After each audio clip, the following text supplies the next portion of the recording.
ஓம் Sairam, G Sairam. என் அன்பு குழந்தையே, கௌரவமான நாள் நெருங்கிவிட்டது.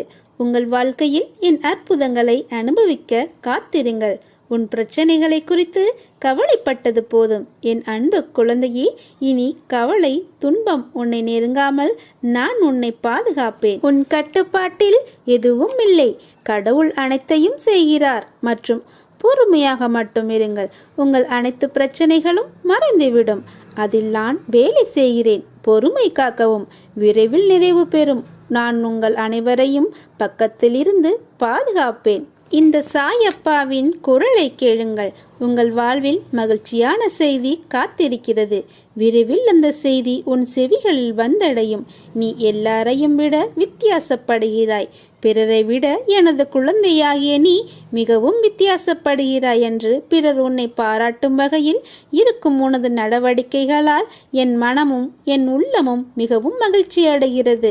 நான் மிகவும் பூரிப்பு அடைந்திருக்கிறேன். உங்கள் செயல்களில் உங்களை விட நானே முன்னால் நிற்பேன். நீங்கள் விழிப்புணர்வு இன்றி இருந்தாலும் நான் மிகவும் விழிப்புடன் உங்களை முன்னின்று நடத்தி வைக்கிறேன். கண்ணால் காண்பதும் போய், காதால் கேட்பதும் போய், தீர விசாரிப்பது மெய் என்பது உனக்கு தெரியாதா? இன்று உன் வாழ்வில் ஏற்பட்டுள்ள எல்லா பிரச்சனைகளுக்கும் நீதான் காரணம். யோசிக்காமல் செய்யும் செயலினால் உனக்கு எவ்வளவு பிரச்சனைகள். உன் கடுஞ்சொற்களால் யார் மனதையும் கஷ்டப்படுத்தாதே. உன் கோபம் உனக்கு எதிரி. அதனை குறைத்துக்கொள். இந்த ஜென்மம்தான் மனித பிறவி. அடுத்த ஜென்மம் என்ன என்பது உனக்கு தெரியாது. எல்லோரிடமும் அன்பாக நடந்து கொள். நாம் வாழும் காலம் சில காலம்தான். எதற்காக இந்த போட்டியும் பொறாமையும்? நீ இருப்பதை வைத்துக்கொண்டு சந்தோஷமாக வாழ பழகிக்கொள். இன்று ஏன் இப்படி பேசுகிறேன்? இன்று உன் ஆசனாக நான் பேசுகிறேன். நீங்கள் தவறு செய்தால் தண்டிக்கும் உரிமை எனக்கு உண்டு. உங்களுக்கு என்ன பிரச்சனை இருந்தாலும் பாபாவை பிரார்த்தனை செய்யுங்கள். நீங்கள் பிரார்த்தனை செய்யாவிட்டாலும் பரவாயில்லை. பாபா உங்களை கவனித்து கொண்டு தான் இருக்கிறார்.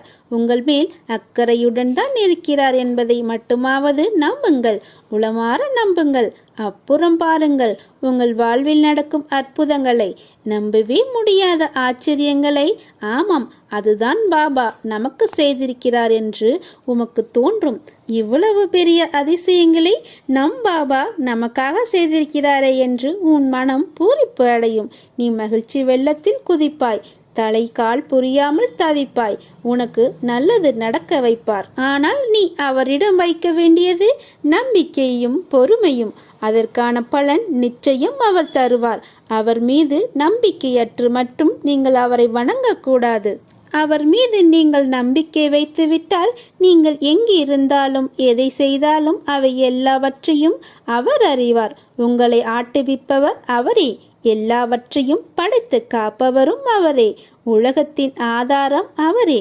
யார் ஒருவர் பாபாவை முழு மனதோடும் நம்பிக்கையோடும் பொறுமையோடும் நம்பிக்கை குறையாமல் வணங்கி வருகிறாரோ அவரையும் அவரது குடும்பத்தையும் எப்போதும் துன்பம் நேராது. அவர் எல்லாவற்றையும் பார்த்து அவரை கட்டுக்கோப்பாக பாதுகாத்து வருகிறார். என் குழந்தையாகிய நீ உன் பிரார்த்தனையை என்னிடம் நேரடியாக சொல். நம் இருவரிடையே பிரதிநிதி தேவையில்லை. உன்னுடைய தனிப்பட்ட விஷயங்களை பிறரிடம் பகிர்ந்து கொள்ள வேண்டாம். நல்லதை செய்ய நான் இருக்கிறேன் உனக்கு. இதோ உன் சாயி வந்து விட்டேன். பயப்படாதே, நான் இருக்கிறேன். பட்டினியாக இருக்க வேண்டாம். கண்ணீரை துடை. தைரியமாக இரு. நீ என் பிள்ளை. யார் உனக்கு துன்பத்தை கொடுத்தாரோ அவர் இன்றைக்கு நிச்சயம் நன்றாக இருப்பார். அதுபோன்று உன் கண்ணுக்கு தெரியும். கெட்டதை செய்கிற அனைவரும் நன்றாக இருக்கிறார்கள். நல்லதை செய்கிற நான் மட்டும் ஏன் கஷ்டப்படுகிறேன் என எரிச்சலோ கவலையோ படாதே. அவர்கள் காலையில் பூத்து மாலையில் வாடும் பூவை போல அவர்கள் வாழ்நாள் ஒரு நாளே. அதாவது இப்போது உள்ள மேன்மை நிலையில் இருந்து கீழே சீக்கிரம் தள்ளப்படுவார்கள். ஆனால் நீயோ விருட்சத்தை போன்றவர். நீ ஆழ வேரூன்றி நிற்பாய். அநேகம் பேர் உன்னை ஏமாற்ற வந்தாலும் அயர்ந்து போகாதே. எத்தனை இழப்புகள் வந்தாலும் சோர்ந்து போகாதே. நான் ஆழமாக வேர் விட்டிருக்கும் விருட்சம் என்று உன்னை நீயே சொல்லிக்கொள். நீ மலர்களை மட்டுமல்ல, கனிகளையும் தருவாய். அதன் மூலம் வருகிற நன்மை பலருக்கும் பயனாக இருக்கும். நாம் இன்று கஷ்டப்படுவதைப் போல நீ உணர்ந்தாலும் பிற்காலத்தில் நீதி ஜெயித்து நீ நன்றாக சந்தோஷமாக வாழ்வாய்.